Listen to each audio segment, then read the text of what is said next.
Can free be editing. Yeah. So Martin, avoid mer. Long time. I better ni better following in social media platform. Pat. It will be done but tech full. Kita political wave. Gije mo team government take a word kere. I know you very informed. Ma pair tech to al machala wan fulu ma ko yer der wa ngeje me one kale. But tini ado na kwancha wana kong meniang. Jeme muga chela rio. Gidong la pen muga ma mer mi ni.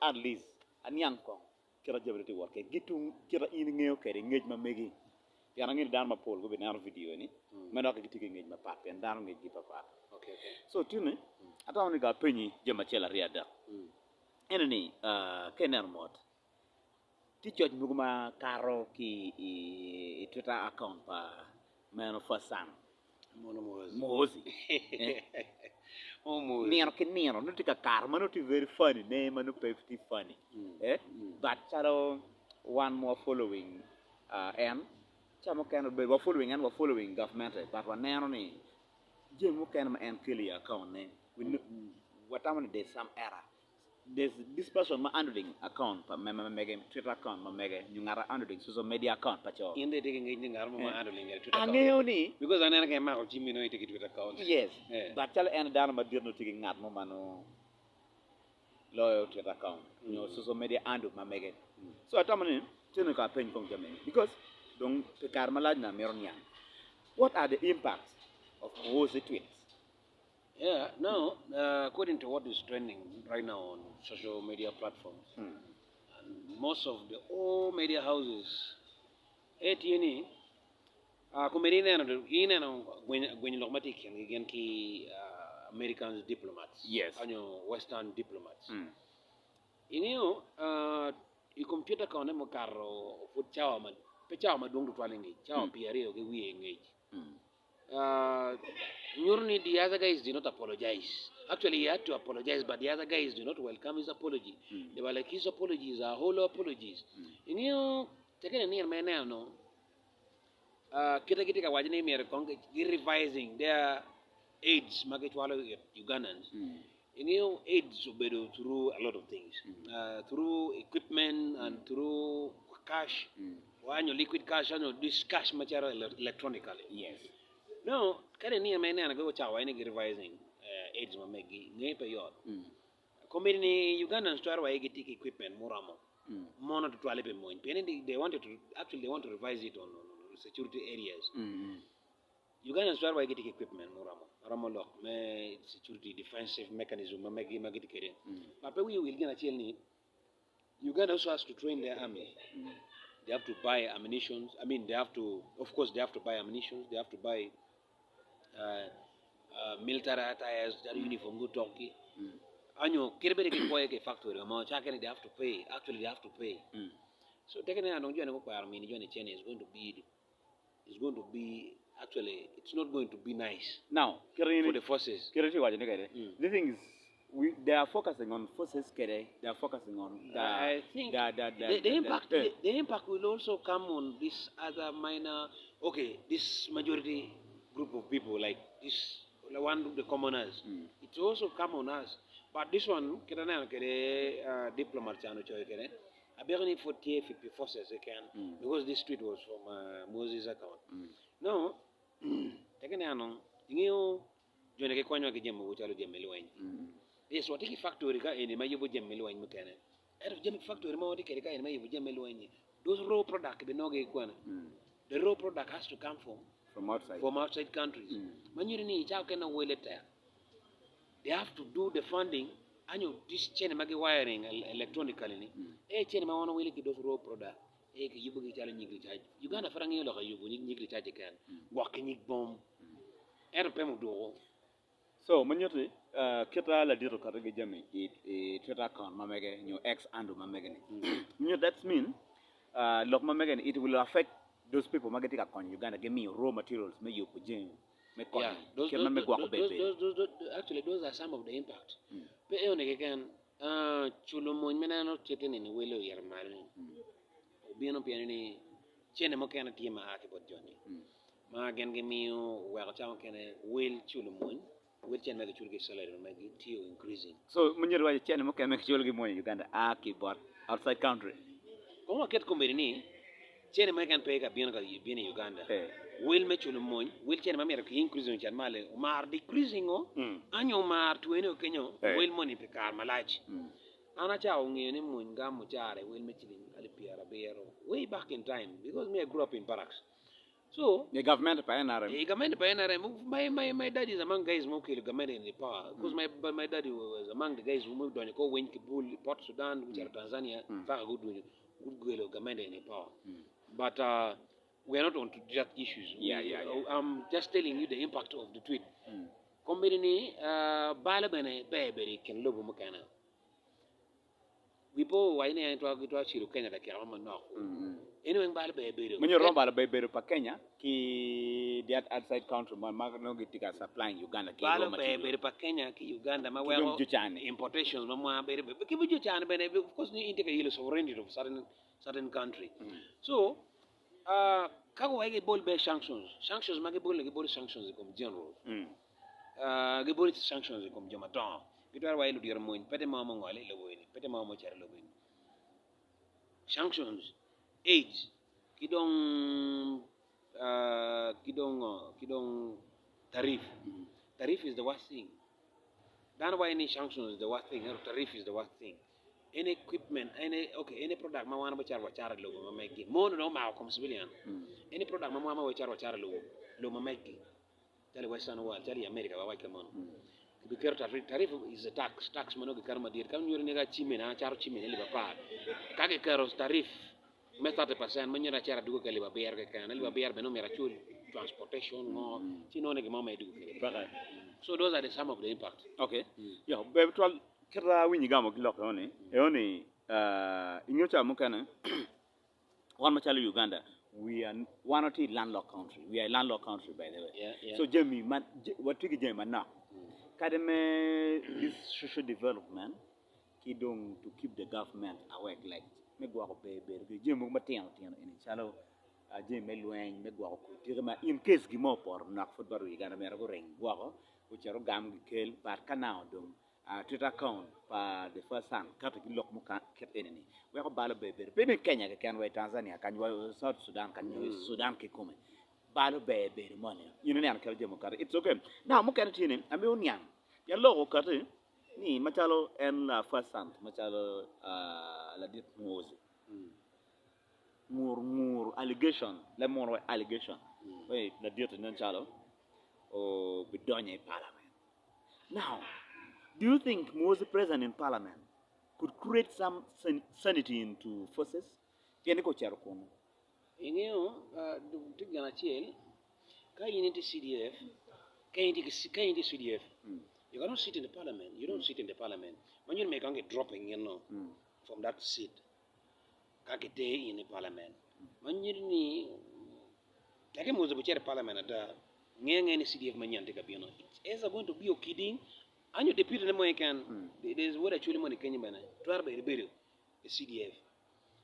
So about the sanity, my work to alkali into forces, ATNE being fasan, Pamela Bully being fasan, this guy can still influence.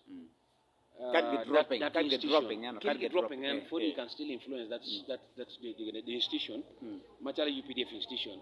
My well and dictating no American team because until I'm on the CDF will attend per fast actually is a fast son. When you can still dictate what should be done. Because it's not a work of CDF tweeting. So when you're Italian parliament we romo kelo alaga kirme war pa juma go check the kuchi lo gain. And it were about a war can but I'm a very CDF to kill war man. Ja ena ya bal war na yo men because kenan ko beri mun yoto no yiti waje dul magati anda enne ñoo lu moñ ko beri war pala muñu da ko pink total malu pe kere waje kay waje ena ram dropping war na per kene so the way you saying it's like war money and being CDF he paints that image big ni moñ gitwete njemata mon ke tam layman's way moñ gitwete njemata jema kilo threat Manyu kaya nong pe CDF kibnana me chala mun men mati parliament chala MP e chiel muchung kana okay kai wa MP me kid gum no painting kid gum kono MP me constituency mo ke can so manyu ni ka en pe ma CDF tingat ma pat bu creating that sanity it forces en ko timge mo no ngan way en kana Manyu ngar no leo ka kar chani no me at least of building no lu mo mudong ngan mo le ka kar ni dong obutiu ki council maginano wara imoñ ma wa ga timo things rightfully ma kiri beri ñi dong ka timo jemi ya ka ne timo ngodo timo ya ka ne kiri beri yeah you can still dictate for the incoming CF you cannot dictate for someone to respect war panar money you cannot dictate ni am you in bebe la war am para we bebe la war why me wa bon am bebe la war no bebe tamono okay twar ba bara wa ni in ma tim gana wonyo ko ngi imoñ ber command no do ana lori ngi ni CDF ma twar kar CDF manoti gwen de kan that is a lieutenant general and Moses is a full board general that is a 4-star general twar kar CDF manoti gwen ri kan ngi nano that's a major general mono gwen rio manyu ni for still can easily influence ero ko kirberi no bo influencing kiro yini wa gene ka timo to bunano mele okay that it's okay but yarne parliament pe mera pule yer pe bera piare nge parliament na mi ana mara piare nge parliament no parliament no is the minister of cabinet because on spawn lokaturo ki kwang yes pe no pe nano ti parliament pe bero ber chalu dir mo me kan ti utafaya at least charo tafire now mana itamo ne nyeri ko chere parliament romuno position no parliament chalo beri council yeah security council is there in parliament kubri watie ki parliament ko beru ki MP pamo eta men gram mine beru MP pamo of course andi ka bien ma chaga beru MP pamo now MP pamo ki beru CDF men ma don dia ingeo chamo kana gana wa ga mer kamono ingeo actually gine no mer ka pala no me gi lawyers because ki courting chiak na duo kono beru at ma ko chiak ki dealing gi jam chiak na duo uno pe ama jala ken nga ma tai won ko ma don ko mbiri but gina na ngi eni wa I be la mo ne kar through training me mane ngi o chia you get it no there's still like being a lawyer that's what I'm trying to mean example in our party let me say party make be an cathedral in ginga those are people mano ki ku karo ki fo nya me chia ngi o chia full and kap e kwere moro no again betinu dirimo and gino wa come on record ana ngi so when you in a bela dir mon chala salo la CDF mano to chair parliament no at least no you can man me check man when you get chair ko me bere MP no me be chair gini be kire pe ngi check bera itama dan di me chair parliament jama ke dikat inaro gino teme masaka ko adaro yo pe ngi pe ndo ma diga chair ko cha we po MP mo na kan ye chuli ka eni gulu kono gulu MP kono mail kono yede na we ndike femme twi area chwaro yero bere MP mo le parliament a ci elti awunye bere chwa kan ka bere ya mo MP ma chwa ngi ngar pangi MP ma chwa ko erte ke femme twi chwa no ni dugu gang o waje bolu bol kwini kuja lok tare parliament pere mu lok and this time awunye ki decide ko anyway what you run kong now when I look at speaker moy loko ber ngwa je campaign internet social media ka ber ma pat ki ngor ber campaign en wakilu di remagati parliament ku jama chal MPs now ma chal speaker do you see any possibility on a speaker return in parliament as a presiding officer ingeo parliament ya chile tieni speaker is in they are the majority group of people. Magente NRM, they are the majority group of people in the parliament. Now they have their chairperson, the party chairperson, which is Museveni, who is the party chairperson, and speaker is like a member of the Central Executive Committee. Manong Lalawige Museveni. Now, Genmati Etienne, for speakership, it's being influenced. It's always influenced by them. By the president. Peggy down my tool ball, down my pool, make it be NRM, give you my opposition by giving them a doing. Opposition patron no chances because there's what we call caucus. NRM caucus. kawak jo ka pa mer nyang ki papi ki teri on jan kwanzi ki dur chene kumu ki tawa million pier ni bera winyi this scenario ni million pier bi million mia ini ko mi de bien kan lo ta me wen ka gwa mere ine gwa kan no party mag mama right because any no party against your people but how written in parliament it will only be influenced as a presiding officer as a speaker it will only be influenced by the president otherwise president wa lingo be mot ti jone ko deciding ke kan we jone pe do parliament jone pe do ka be speaker kini tayebo wen ani ta kin tayebo pe do because the MP mo kan ti ma wa ko be ro chalo afura nyo ke wa ko be ro chalo ro ne ga magi no ko tak mara pini wa ino but they are capable of being a speaker in parliament but they are not capable because if you are capable you cannot only lean No, I'm saying those MP man mago bero. I'm meaning the MP man mago bero chala forane. In case you are uni pago doc speaker and then deputy speaker. Jo ma bienu duong ke kenani caucus ma bir tiene ke deciding ke wayne won wak jo ari ne go chata PM. So ke PM ke jo mana chela ri de ke kan. Pe ke PM ke dama duong. PM otherwise dama ayenga for that position duong. But kan President Museveni lengo Mo dolo chien. Mo dolo chien wa jo ne go deciding ke kan ni. Pa bule jo ne pe doc. But kan na because speaker ko ne wa berga leaning. You need to be a little bit neutral. Now, Jacob Olanya was a very good speaker. Girong ben now kirana ngyo kede mafuri po gyo. Kirana ngyo kede any chalvin speaker no mer bet MP make constituency money and then better the mere ngeni you are very influential now why. Make lo down win you. Erkenar kuye ni mokar. Ino chala anete okar anopos. Karan post ke force. I don't know what happened there. But someone was there. But the person was disqualified. Not Why? Disqualified. Nomination. There's something behind. Those are the things, man. Members of the Central Executive, they talked about the thing. There's this guy, Kolanga, Vice from Teso region. They talked about this thing. Someone from Western region, they talked about this thing. And those are top members. Be pata NRM ma docchen pa jo rio ni beda tuam kapeke kermere we need these people have to run two terms beda tuam they cannot get time they cannot have there's a lower chance for these people to get back so many responsibility for speakers and medak in parliament child presiding officer makala dirlo lo ga chien tarkat no joma kan de charo e kan no be tam meni aneno ngamo dressing chelbe mao eno ngamer penye ai potential candidate kan tiene de charbe but anyway can you get okay mao gombere da biya ne ti around 80% and 89% aka ket NRM mao mer ger ko bide ti in fact 95% NRM mo no bakara wona era biya ni it's okay apo matar mar apo ter war keri la penyo ne anna mer nyang jemne pianting waje wi afola tamde in mer kan nyang ki bori inside ka begi the moment swearing in president imena no ngombo teme kololo mo beru comedy mo madidin mo zaga ke bo beru koja fwa chalo kitmo teme on the previous